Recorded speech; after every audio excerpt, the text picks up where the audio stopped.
तो कांग्रेस के जो तमाम बड़े नेता हैं वो प्रभावहीन हो गए हैं और पूनिया जी 4.25 साल से घूम रहे हैं। पहले उन्हें अपने घर संभालने की जरूरत है। सहयोगी विनोद कुशवाहा हमारे साथ जुड़ रहे हैं। विनोद के पास आपको लिए चलेंगे। विनोद, बड़ा बयान और सियासत को ये गर्म करेगा आने वाले दिनों में, और क्या कुछ कहा उन्होंने विनोद? निश्चित तौर पर ललित, अभी चूंकि 25 तारीख से 2 अक्टूबर तक भाजपा जो है सेवा संकल्प पखवाड़ा मनाने वाली है, और उसी दौरे के तहत भाजपा की तैयारियों का जायजा लेने के लिए नारायण चंदेल यहाँ पर पहुंचे हुए थे। करबला स्थित भाजपा कार्यालय में उन्होंने बैठक ली, और बैठक के बाद जब वो मीडिया से रूबरू हुए तो पहले तो तैयारियों की जानकारी दी, और जब उनसे सवाल किया गया कि चूंकि आने वाले दिनों में लूनिया जो है वो यहाँ पर बिलासपुर के दौरे में आने वाले हैं, और खासतौर पर उनका फोकस होगा कि जो हारी हुई सीटें हैं 2008 के विधानसभा चुनाव में, उनका फोकस होगा बीजेपी पर। तो उस बात पर उन्होंने पलटवार किया और ये कहा कि कांग्रेस के चेहरों का प्रभाव पूरी तरह से खत्म हो गया है और ये सब कुछ लोगों के सामने है। तो एक बड़ा बयान जो है वो बीजेपी ने, नारायण चंदेल ने नेता प्रतिपक्ष के तौर पर कहा है, और इसके बाद से निश्चित तौर पर सियासत गरमाएगी। चलिए, बिल्कुल, सियासत गर्म करने के लिए सुशील आनंद शुक्ला साहब हमारे साथ जुड़े हुए हैं। विनोद, मैं आपको रोक रहा हूं, आप भी चाहें तो अपना सवाल ले सकते हैं। शुक्ला साहब, बड़ा बयान आया है। नारायण चंदेल कह रहे हैं कांग्रेस के तमाम नेता प्रभावहीन हो गए हैं और पूनिया जी को अपना घर जोड़ने की जरूरत है पहले जी।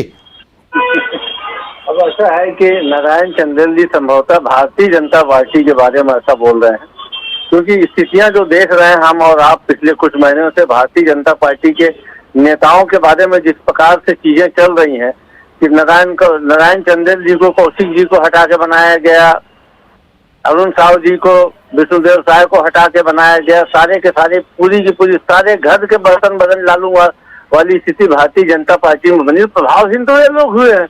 2018 के बाद एक भी चुनाव जीती है भारतीय जनता पार्टी। 2018 के बाद भारतीय जनता पार्टी चुनाव दर चुनाव जनता का विश्वास खोते जा रही, तो प्रभावहीन तो भारतीय जनता पार्टी के लोग हुए हैं। छत्तीसगढ़ में तो कांग्रेस पार्टी के नेता जनता का लगातार भरोसा जीत रहे हैं। हमारे मुख्यमंत्री का जनता का भरोसा बढ़ा है, हमारे कांग्रेस पार्टी के प्रति जनता का भरोसा बढ़ा है। चलिए, सवाल को थोड़ा और रेक्टिफाई कर लेते हैं, थोड़ा और मॉडिफाई कर लेते हैं शुक्ला साहब कि एक सर्वे आपकी तरफ से भी करवाया गया, उसमें तो कई जो नेता हैं, कई जो विधायक हैं, तकरीबन 70% वो प्रभावहीन ही नजर आए हैं शुक्ला साहब। बिल्कुल ऐसा कोई सर्वे कांग्रेस पार्टी की तरफ से नहीं कराया गया ना, ऐसा कोई सर्वे। शुक्ला साहब, ऐसा कोई सर्वे नहीं है, पर मोहन मरकाम जवाब दे रहे हैं उस पर। ऐसा कोई सर्वे नहीं है, ये भारतीय जनता पार्टी द्वारा फैलाया गया प्रोपोगंडा है।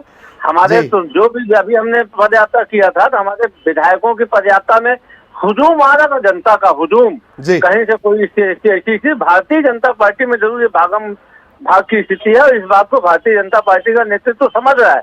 इसीलिए वहाँ पे बार बार बदलाव कर रहे हैं। हर 6 महीने में पदाधिकारी हटा रहे हैं, हर साल प्रदेश अध्यक्ष बन रहे हैं, और एक टर्म में 2 बार इनको नेता प्रतिपक्ष बदलने की नौबत आ गई है। तो ये सारी भाग दौड़ की स्थिति भारतीय जनता पार्टी में जी, भागम भाग की स्थिति भारतीय जनता पार्टी में, ये आपने बात कही।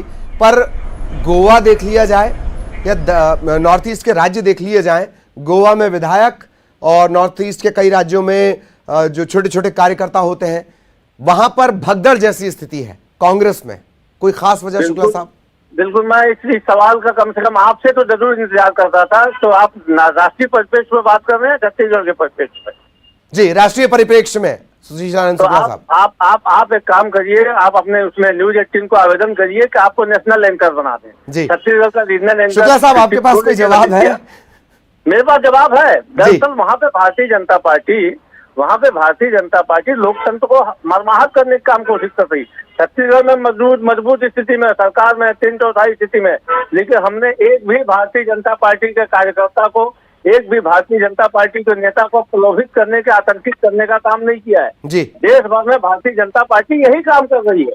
और भारतीय जनता पार्टी के जो पैरोकार लोग हैं, जो लोकतंत्र के माथे पे कलंक लगा रही, उसको महिमा मंडित करते नजर आते हैं मीडिया में बैठ के।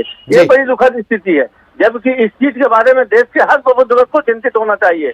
जो इस चीज, चाहे आज कांग्रेस पार्टी के विधायक को ले आए या आम आदमी के या कम्युनिस्ट पार्टी के, लेकिन जो स्थितियां पैदा की जा रही है धन बल के सहारे, ईडी के सहारे, IT के सहारे, वह सर्वथा निंदनीय है। छत्तीसगढ़ में मजबूत स्थिति में, लेकिन हमने कभी भी किसी भी भारतीय जनता पार्टी को या दूसरे पार्टी को या जोगी कांग्रेस के किसी भी नेता को प्रलोभन देने के, प्रताड़ित करने की कोशिश कभी नहीं की। क्योंकि कांग्रेस पार्टी के रक्त में लोकतंत्र बहता है।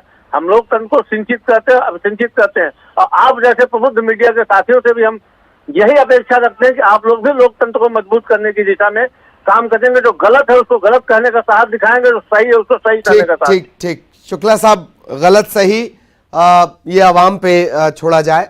जो बात आई उस पर मैंने आपका रिएक्शन लिया। बहुत बहुत शुक्रिया शुक्ला साहब हमारे साथ जुड़ने के लिए। कोशिश ये हो रही थी